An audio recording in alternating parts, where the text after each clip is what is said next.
오늘 말씀의 제목은 눈 속의 들보, 우리가 읽은 것처럼 요한복음 강해 10장 31절로 33절입니다. 지금 우리 읽었잖아요. 33절에 유대인들이 예수님한테 뭐라고 그래요? 신성모독이라고 그래요. 자, 그럼 생각해 볼게요. 과연 지금 누가 누구한테 신성모독을 하고 있어요? 누가 누구한테 지금 신성모독을 하고 있어요? 유대인들이 예수님, 하나님의 아들, 하나님의 본체, 하나님과 같은 본질인 예수님을 보고 신성모독이라고 그러고 있어요. 야, 이건 완전 이런 걸 뭐라 그래요? 적반하장. 적반하장. 그렇다면 우리는 생각을 해보자고요. 왜 이 똑똑하고 잘났다고 하는 유대인들이 이렇게 적반하장을 하고 있는지. 그것은 이 유대인들이 예수님을 올바로 보고 있지 못해서 그래요. 그리고 하나님의 그 계획, 구원의 계획을 알지 못해서, 이해하지 못해서 그래요. 그거는 왜 알지 못하고 왜 이해하지 못했을까요? 이것은 그들에게 편견과 선입견이 있었어요. 그럼 보통 편견과 선입견이 있는 경우는 주로 두 가지 원인이 있어요. 첫째, 잘못된 정보를 제공받았을 때, 잘못된 소스를 가지고 잘못 판단하는 거예요. 두 번째는 잘못된 사고 체계, 인간적 해석 방식, 이데올로기 이런 것으로 잘못된 정보를 갖고 잘못된 사고 체계로 잘못 보는 거예요. 그러면 이상하잖아요. 왜? 유대인들에게는 하나님의 말씀인 성경책이 주어졌어요. 성경책에는 하나님의 계시와 말씀이 다 있었던 거예요. 그럼에도 불구하고 유대인들은 왜 이런 편견과 선입견을 가질 수밖에 없게 됐느냐 이거예요. 왜 잘못된 정보와 잘못된 사고 체계로 예수님을 잘못 볼 수밖에 없었냐 이거예요. 왜? 답은 성경에 잘 나타나 있어요. 그들이 하나님을 떠났기 때문에 그래요. 그들이 하나님을 더 이상 사랑하지 않았기 때문에 그래요. 하나님의 뜻을 분별하기 위한 첫 번째 조건은 믿음을 가지고 하나님을 사랑할 때 성령님으로 말미암아 하나님의 뜻을 이해하고 성경을 읽어도 그 성경이 올바로 해석이 돼요. 성경이 조명이 돼요. 성령님으로 말미암아 조명이 돼요. 그래서 그렇게 공부 많이 한 신학자들, 인간적인 사고 체계로 성경을 해석한다고 하지만 우리 예수 믿는 성령 충만한 사람들이 보기에는 뻘소리, 말도 안 되는 헛소리들을 많이 하는 이유가 거기에 있는 거예요. 그들은 하나님을 믿지도 않고 사랑하지 않기 때문에 뻘소리, 헛소리를 하는 거예요. 그런데 그런 헛소리, 뻘소리를 신학교에서 가르치고 있어요. 특히 구약은 아주 뻘소리, 헛소리의 대잔치예요. 수업 듣다가 막 진짜 교수하고 싸울 수도 없고 모세오경을 모세가 쓴 게 아니라고 그러고 그런 학자들의 주장을 그냥 가르쳐요. 이런 주장 저런 주장, 그 중에 좀 학자들 중에 제정신이 막힌 학자들이 있긴 있어요. 좀 소수라고 하지. 유대인들과 다를 바가 없어요. 원인은 단 하나, 진심으로 하나님을 믿고 사랑하지 않기 때문에. 그 성경 근거를 제가 말씀드릴게요. 마가복음 7장 6절로 8절에 보면 이런 말씀이 있어요. 이르시되 이사야가 너희 외식하는 자에 대하여, 외식하는 자가 뭐예요? 위선자, 겉과 속이 다른 자. 자, 너희 외식하는 자에 대하여 잘 예언하였도다 기록하였으되 이 백성이 입술로는 나를 공경하되 마음은 내게서 멀도다. 이게 유대인들에 대한 하나님의 예수님의 말씀이에요. 입으로는 하나님을 사랑합니다 하지만 마음은 이미 떠난 상태. 그러니까 가식적일 수밖에 없는 거예요. 백성들한테는 하나님 사랑하는 척을 한단 말이에요.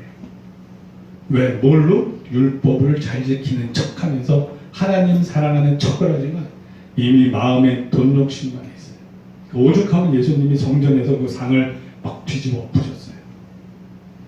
충격요법을 쓰시는 거예요. 고린도전서에 보면 불의를 기뻐하지 않는 게 사랑이에요. 그러니까 하나님은 사랑을 표현하신 거예요. 이 불의는 내가 참지 못한다. 와우. 하나님의 기도하는 집을 강도의 굴혈로 만드는구나. 강도의 소굴로 만드는구나. 그러면 아무리 예수 믿는 사람이라도 하나님 예수님조차 분노가 생길 때가 있어요.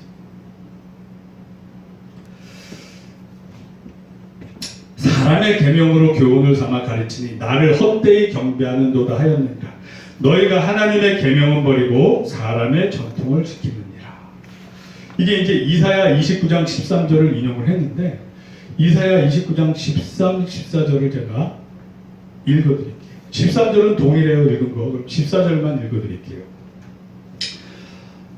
그러므로 내가 이 백성 중에 기이한 일, 곧 기이하고 가장 기이한 일을 다시 행하리니 그들 중에서 지혜자가 지혜가 없어지고 명철자의 총명이 가려지리라. 이게 무슨 뜻이냐면 마음이 하나님으로부터 떠났기 때문에 지혜가 없어지고 총명이 없어져서 하나님의 뜻을 분별을 못하고 하나님의 뜻을 해석을 못하게 돼요. 이렇게 이사야에 다 예언이 되어 있어요. 즉 우리도 똑같아요. 우리도 교회 열심히 다닌다고 봉사한다고 하지만 우리 마음이 하나님을 향한 믿음과 사랑이 식으면 그분의 뜻이 분별되지가 않아요. 자, 그래서 이 예수님을 오히려 신성모독한 이 바리새인들은 하나님을 사랑하지 않았기 때문에 이 성경을 앞에 두고도 하나님의 뜻을 분별을 못했던 거예요. 그러니까 올바른 정보 소스를 받아들이지 못하고 왜곡된 소스, 잘못된 소스를 받아들이고 잘못된 사고체계, 인간적인, 영적인, 주님이 주시는 영적인 사고체계가 아니라 인간적인 사고체계를 성경을 해석해버리니 하나님의 본질, 본체가 예수님이 와도 그 하나님 앞에서 신성모독을 하고 있는 거예요. 하나님 앞에서 감히 인간인 주제에, 죄인 덩어리인 주제에, 위선자인 주제에 예수님한테 오히려 당신이 신성모독을 하고 있소이다 이러고 있는 거예요. 자, 이러한 거에 대해서 성경에서 잘 말씀하고 있는 부분이 있어요. 마태복음 7장 3절 5절에 보면 어찌하여 형제의 눈 속에 있는 티는 보고 내 눈 속에 있는 들보는 깨닫지 못하느냐. 보라, 내 눈 속에 들보가 있는데 어찌하여 형제에게 말하기를 나로 내 눈 속에 있는 티를 빼라 하겠느냐. 외식하는 자여, 먼저 내 눈 속에서 들보를 빼어라. 그 후에야 밝히 보고 형제의 눈 속에서 티를 빼라. 이게 여기에도 적용이 되는 거예요. 이게 여기에도 적용이 돼요. 자기 눈에 지금 들보가 있어. 천지분간을 못해. 뭐가 옳고 그른지 분간도 못해. 자기 눈에 들보가 있어. 그런데 그 눈에 티끌이 있는 사람한테 야, 너 티끌 있어. 내가 너 티끌을 빼줄게. 이러고 있는 거예요. 이러고. 이런 경우가 우리 삶에도 많아요. 우리 눈에 들보가 있으면 분별을 못하잖아요. 올바른 분별을 못하면 이 바리새인들 같이 올바르지 못한 태도, 열매, 결과가 맺히게 돼 있어요. 내 눈에 들보가, 그러니까 들보가 있어서 잘못된 편견과 선입관으로 세상을 잘못 해석하면, 하나님의 뜻을 왜곡해서 해석하면 그들을 통해서 맺혀지는 열매도 잘못된 열매가 맺히는 거예요. 자, 이런 케이스가 이 들보와 티끌이 있는 케이스를 제가 오늘 말씀드릴게요. 첫째, 이 바리새인과 세리의 경우예요. 바리새인하고 세리가 이제 성전에 올라와서 기도하고 있어요. 서로 따로 기도하이르되 누가복음 18장 11절로 14절인데요. 하나님이여 나는 다른 사람들도 곧 토색 불이 간음하는 자들과 같지 아니하고 이 세리와도 같지 아니함을 감사하나이다. 저는 율법 잘 지키고 있어요 하나님. 이러는 거예요. 나는 일에 2번씩 금식하고 또 소득의 11조를 드리나이다. 저는 하나님 말씀 잘 지키고 있어요. 근데 이제 세리는 멀리서 서서 감히 눈을 들어 하늘을 쳐다보지 못하고 다만 가슴을 치며 이르되 하나님이여 불쌍히 여기소서 나는 죄인이로소이다 하였느니라. 이 상황을 하나님이 볼 때 바리새인은 지금 눈에 들보가 있는 심각한 상황이고 오히려 세리, 창기 같은 사람은 눈에 티끌이 있는 구원의 가능성이 있는 살짝 삐딱한 사람일 뿐이에요. 왜? 하나님 앞에 와서 겸손하게 올바로 자기 죄를 고백할 수 있잖아요. 이미 눈에 들보가 있는 이 바리새인은 저는 잘하고 있어요. 저는 잘하고 있어요. 잘하긴 뭘 잘해. 객관적으로 보면 아주 사탄의 자식, 마귀의 자식, 독사의 자식의 일을 하고 있는데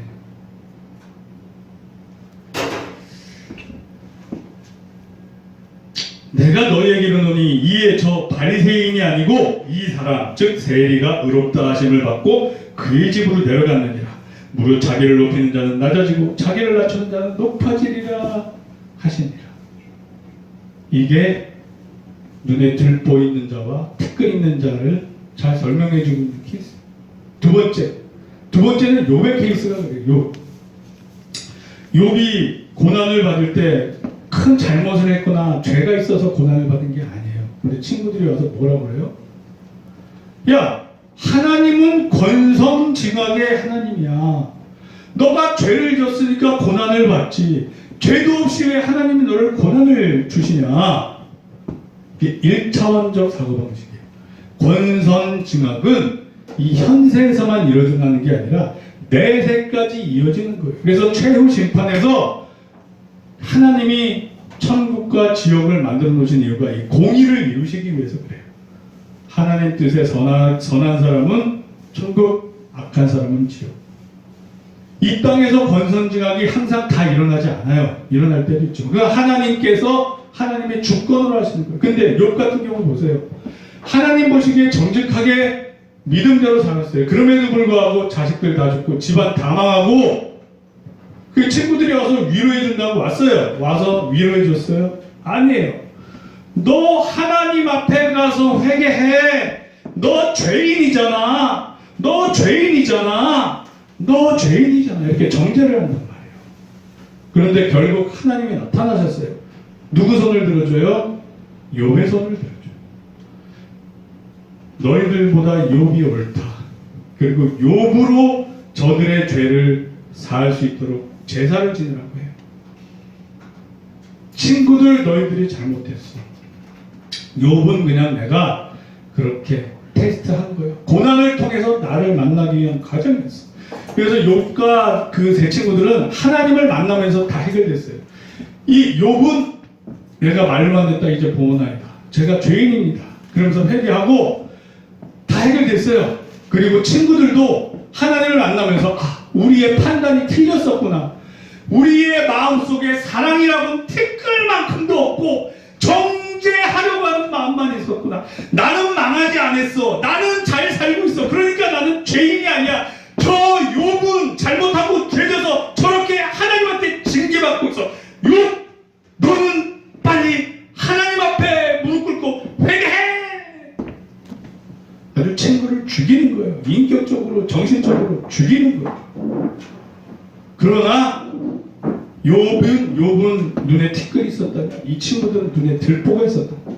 하나님의 뜻을 올바로 분별하지도 못하고 너는 고난을 받으니 너는 죄인이야. 너는 고난을 받으니 너는 죄인이야. 너는 고난을 받으니 너는 죄인이야. 이렇게 정죄하는 마음만 있어요. 사랑의 마음. 진짜 친구 사랑. 예수님이었다면 어떻게 했어요? 우리의 진정한 친구 예수님이었다면 어떻게 하겠어요? 그렇게 정죄를 하겠냐고요. 그러니까 자기 눈에 들보는 모르면서 남의 눈에 티끌 가지고 너 고난받는 거 너가 죄져서 그래. 욥의 케이스를 봐도 절대 그렇지 않아요. 세상 논리는 하나님 만들어서 그렇지 않아요. 제가 봤을 때 우리 성도님한테 하나님이 세게 훈련시키시더라고요. 그러면서 분별력이 생기는 거예요. 환난을 통해 고난을 통해 이제 분별력이 생겨요. 영적 분별력이 생겨요.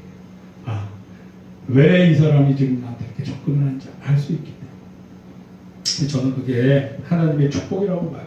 자기 자식이 아니면 그런 배를 들지도 않아요. 그렇습니다. 그렇습니다. 결론. 참 아이러니한 게 유대인들은 하나님을 사랑하지도 않으면서 자기 스스로 하나님을 사랑한다고 착각을 하거나 아니면 자기가 하나님을 사랑하는 척을 하거나 둘 중 하나예요. 진실로 하나님을 사랑하지 않았어요.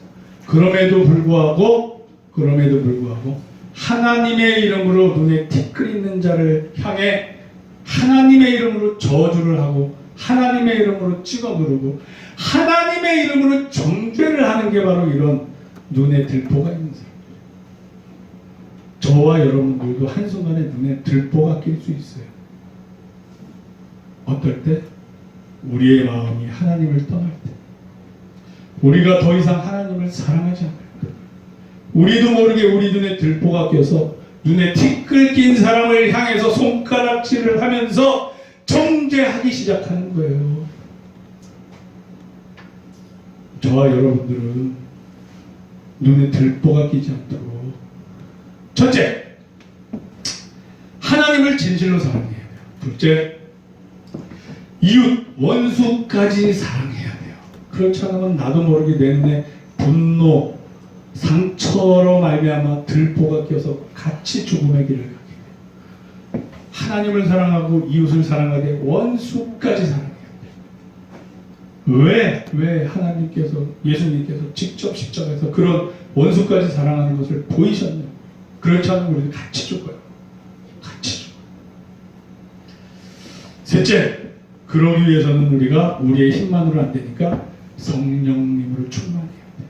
주님, 성령님 내 안에 오셔서 같이 가요. 주님 같이 가요. 주님 같이 가요. 성령님 인도해 주세요. 아멘. 이 세 가지, 하나님 사랑, 이웃을 사랑하되 원수까지 사랑, 하나님과 교제하면서 성령님으로 충만하게 채워지지 않으면 우리도 나도 모르게 어느 순간 내 눈에 들보가 껴가지고 눈에 티끌 낀 사람을 손가락질하면서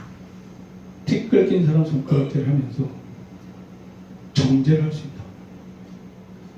아멘.